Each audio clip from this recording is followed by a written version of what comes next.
வணக்கம் மக்களே. தக்காளியில் ஒரு சாம்பார் பண்ண போகிறோம். அதுக்கு தக்காளி, பெரிய வெங்காயம், பூண்டு, இஞ்சி, பச்சை மிளகாய், கருவேப்பிலை இது இவ்வளவும் வதக்கி ஆற வச்சு அரைக்கணும்.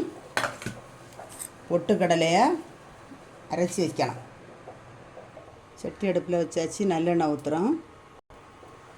இஞ்சி சேர்க்குறோம், பூண்டு சேர்க்குறோம், பச்சை மிளகாய் சேர்க்குறோம், பெரிய வெங்காயம் நல்லா கொஞ்சம் கண்ணாடி பதத்துக்கு வேக விடணும். பொட்டுக்கடலை இப்படி நல்ல மாவு போல் அரைச்செடுக்கணும். நல்ல கண்ணாடி பதத்துக்கு வந்தாச்சு. இனி தக்காளி சேர்க்குறோம். தக்காளி சேர்த்து நல்லா வேக விடணும். கருவேப்பிலை சேர்க்குறோம். இதில் வதக்குறதுக்கு கொஞ்சம் உப்பு சேர்த்து வதக்கணும். அப்போ சீக்கிரத்தில் வதங்கும்.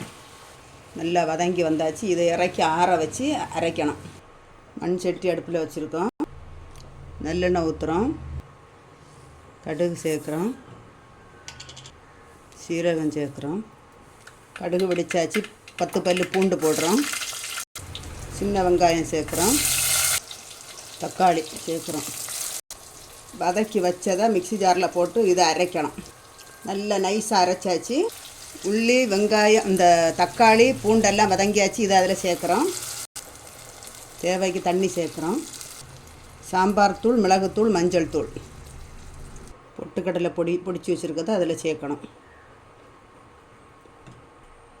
பொட்டுக்கடலை சேர்த்துருக்கனால கொஞ்சம் கூட தண்ணி சேர்த்து நல்லா கலக்கி விடணும். கட்டி பிடிக்காமல் கலக்கி விடணும்.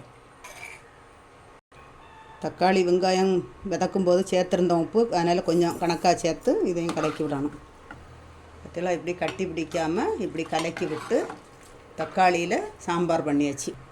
கொஞ்சோண்டு காயப்பொடி சேர்க்குறோம். கொஞ்சோண்டு வெந்தயப்பொடி சேர்க்குறோம். சுற்றி கொதிச்சாச்சு. கருவேப்பிலை சேர்க்குறோம்.